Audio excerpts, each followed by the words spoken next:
తెలంగాణలో హైవోల్ట్ రాజకీయం నడుస్తోంది. ప్రాజెక్టులపై అధికార విపక్షాలు జలయుద్ధం చేస్తున్నాయి. నిన్నంతా అసెంబ్లీలో కాంగ్రెస్ బీఆర్ఎస్ మధ్య డైలాగ్ వార్ కొనసాగింది. ఇవాళ రెండు పార్టీలు పోటాపోటీ కార్యక్రమాలు నిర్వహిస్తున్నాయి. మేడిగడ్డ లోపాలపై అధికార పక్షం ఫోకస్ పెడితే అటు కేఆర్ఎంబీకి ప్రాజెక్టులు అప్పగిస్తున్నారని ఆరోపిస్తున్న బీఆర్ఎస్ నల్గొండలో సభకు ప్లాన్ చేసింది. మొత్తానికి రెండు పార్టీలు నీళ్లపై నిప్పులు రాజేస్తున్నాయి.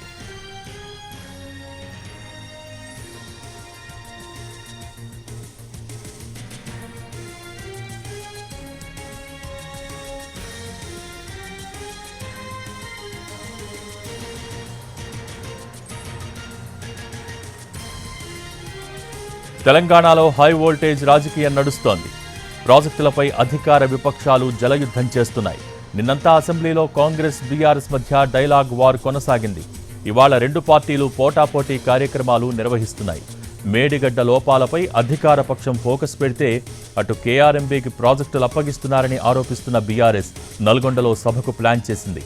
మొత్తానికి రెండు పార్టీలు నీళ్లపై నిప్పులు రాజేస్తున్నాయి.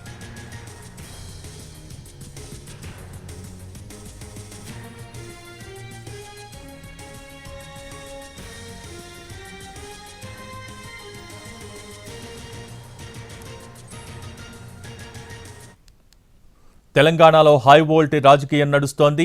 ప్రాజెక్టులపై అధికార విపక్షాలు జలయుద్ధం చేస్తున్నాయి.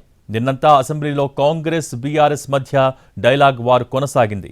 ఇవాళ రెండు పార్టీలు పోటాపోటీ కార్యక్రమాలు నిర్వహిస్తున్నాయి. మేడిగడ్డ లోపాలపై అధికార పక్షం ఫోకస్ పెడితే అటు కేఆర్ఎంబీకి ప్రాజెక్టులు అప్పగిస్తున్నారని ఆరోపిస్తున్న బీఆర్ఎస్ నల్గొండలో సభకు ప్లాన్ చేసింది. మొత్తానికి రెండు పార్టీలు నీళ్లపై నిప్పులు రాజేస్తున్నాయి. తెలంగాణ రాష్ట్రం వచ్చిన తర్వాత నదీ జలాల విషయంలో తెలంగాణకి న్యాయం జరుగుతుందని చెప్పి అందరూ ఆశించారు. తెలంగాణ రాష్ట్రం ఏర్పడిన తర్వాత ఆనాటి టీఆర్ఎస్ ఈనాటి బీఆర్ఎస్ ప్రభుత్వం అధికారంలోకి వచ్చింది.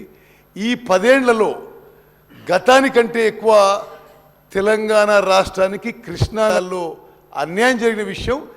అరే మీరు 10 ఏళ్ళ నుండి ఇరిగేషన్ శాఖని మీరు నాశనం చేసినంత స్వతంత్ర భారతదేశంలో ఎవరు నాశనం చేయాలి?